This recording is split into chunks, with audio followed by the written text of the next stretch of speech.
coach j'ai eu 30 ans, diplômé de l'Université de Grenoble et de Bordeaux. J'ai été, ces dernières années, volontaire de solidarité internationale au Sénégal, donc à Dakar. Et j'étais parti pour l'association Grand Est Solidarité et Coopération pour le Développement. En gros, c'est l'opérateur de la coopération décentralisée des collectivités de la région Grand Est. Le VSI, je l'ai connu parce que ça fait longtemps que je suis engagé dans la coopération internationale.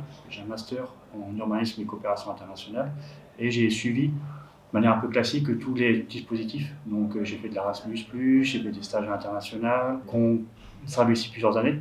On rencontre des personnes, des jeunes aussi qui sont investis et on se passe un peu les bons plans. Quand j'étais en Tunisie, j'ai côtoyé des personnes qui étaient déjà diplômées, des colocataires, qui m'ont parlé du volontariat. Donc oui, il me parlait plutôt du volontariat international de l'administration. Donc du fil en aiguille, je me suis renseigné sur les autres dispositifs que je pouvais avoir et j'ai découvert le VSI. Le VSI, c'est les ONG, mais aussi les collectivités locales. Donc c'est pour ça que j'ai un peu creusé. On m'a aussi parlé de ce dispositif, mais je ne l'avais pas forcément retenu quand j'étais étudiant. On m'avait parlé du coup des sites comme CiviWeb, des sites comme Coordination Sud, qui auront un peu tous les VSI. C'est ça que j'ai découvert. Que c'est là que je me suis plus renseigné sur la VSI, que j'ai postulé sur un VSI.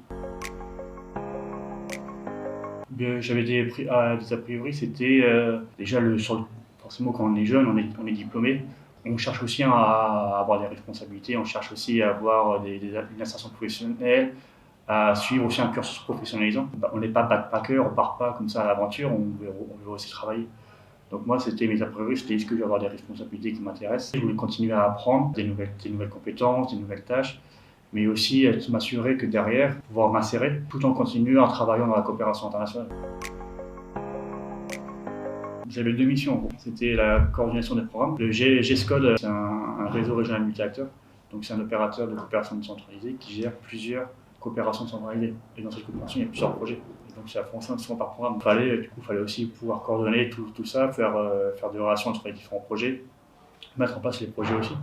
Donc, lorsque moi je travaillais beaucoup sur la coopération décentralisée entre Saint-Denis-des-Vosges et Méret, et aussi sur celle entre Le Grand-Nancy et la commune de l'île de Gorée. Donc, c'était coordonner, faire en sorte que les projets avancent, trouver tout le financement, mettre en place surtout les projets, puisque c'était des projets au quotidien. Et l'un des principaux projets que j'ai géré, c'était mettre en place un service de gestion des déchets. Et donc, il fallait du coup gérer les finances, mettre en place un plan de gestion de déchets, appuyer aussi le responsable du service technique dans la gestion de son équipe, faire aussi beaucoup de sensibilisation, c'était bon, très prenant. Et ensuite, ma seconde tâche, c'était leur représentant en pays. Ça, c'était plus quand j'étais à Dakar. Et là, c'était la représentation, donc je devais aller à l'ambassade de France, à l'AFD, je devais aller côtoyer d'autres responsables associatifs d'ONG. Il y avait aussi d'autres VSI pour du coup expliquer tout ce qu'on faisait, les représenter les partenaires et pour trouver d'autres financements, pour trouver d'autres partenariats. Je côtoyais aussi d'autres acteurs de la coopération décentralisée. On se côtoyait tous, si on trouvait des relations, des partenariats. On essayait aussi de ne pas trop se marcher sur les pieds parce que le but c'est aussi de ne pas faire la même chose, sinon c'est pas intéressant. Donc c'est aussi ça. C'est ça aussi qui est intéressant avec le VSI, c'est que beaucoup de jeunes font des VSI.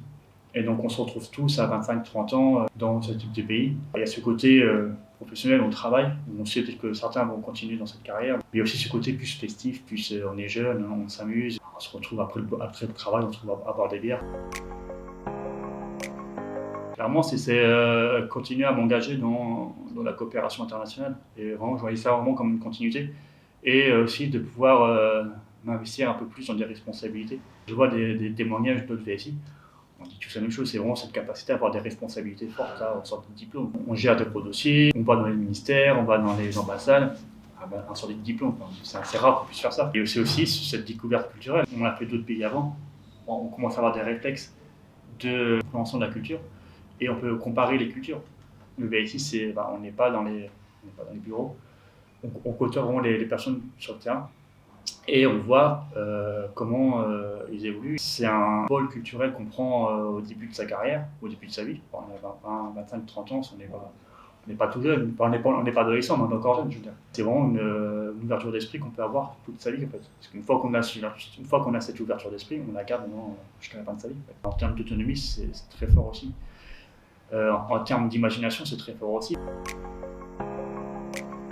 C'est le côté autonomie, les côtés responsabilité, comme j'ai parlé, le côté culturel, l'apprentissage d'une langue, des amitiés en plus, d'autres opportunités. Et c'est aussi le côté un peu carrière. J'ai fait des stages à l'international, j'ai fait un master en coopération internationale. Sur beaucoup de fiches de poste, on voit avoir une expérience à l'international pour connaître le terrain. Moi, je voulais aussi avoir cette expérience terrain pour comprendre, pour connaître, et aussi pour avoir des contacts pour faire le réseau. Enfin, ça aussi qui est intéressant, c'est qu'on passe 12 mois, 24 mois dans un pays, on connaît les partenaires de manière personnelle, on côtoie des personnes qui ont notre âge, 25, 30 ans, qui eux aussi sont intéressés par ça, et qu'on fait des carrières ensemble, on grandit ensemble, on continue à vieillir ensemble, et après 20 ans d'expérience, on a des responsables ensemble, en fait, ça fait 20 ans qu'on se côtoie, donc c'est beaucoup plus simple. Et c'est aussi comme ça qu'on crée des relations d'amitié entre les pays, entre les personnes.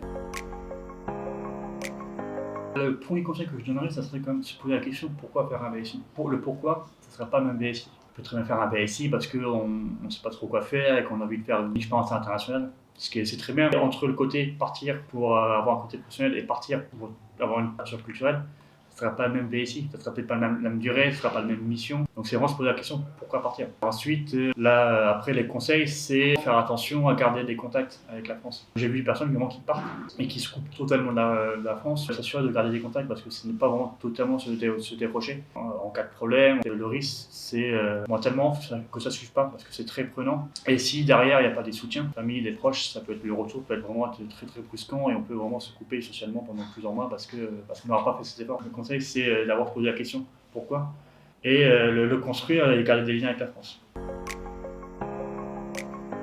Non, je ne conseillerais pas parce que c'est trop de travail, c'est très prenant. Enfin, plus les missions sont intéressantes, donc généralement on travaille beaucoup. Je conseillerais plutôt ce serait le service civique. Déjà, en termes de durée, c'est plus court parce que le VSI c'est 12 mois, il y en a beaucoup à 24 mois et on peut encore plus se prolonger, donc pas pour une année, on va dire, blanche. Le service civique, c'est plus court, c'est 8 mois. Et il y a peut-être moins de responsabilités, parce que justement, c'est ce côté un peu plus civique, comme le nom l'indique. C'est aussi ce côté, du coup, un peu découverte de l'interculturalité. Quand j'étais VSI, je gérais par contre des services civiques.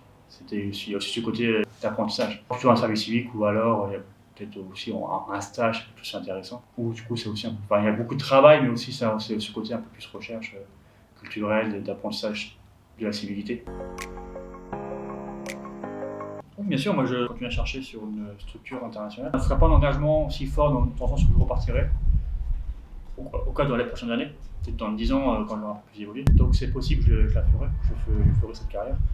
Après, s'il n'y a pas d'opportunité, tant pis, mais en tout cas, oui, effectivement, l'engagement continuera. Et l'engagement, je vais le faire autrement. Parce qu'au-delà, il y a aussi le bénévolat qui est aussi une forme d'engagement. Il y a plusieurs associations qui permettent de faire du bénévolat à l'international. Je vais rejoindre une association qui s'appelle ADP, Bilan de Développement. C'est une association de professionnels qui travaillent dans les bilans de développement. Mais ça sera du bénévolat, mais aussi c'est une autre forme d'engagement, donc c'est bon continuer. Après, ça sera du bénévolat, comme un peu comme là on fait aujourd'hui, peut-être essayer de trouver des manières d'inciter les jeunes à faire des VSI, à faire du volontariat. D'une manière ou d'une autre, je vais continuer puisque c'est un peu la carrière que je vais faire.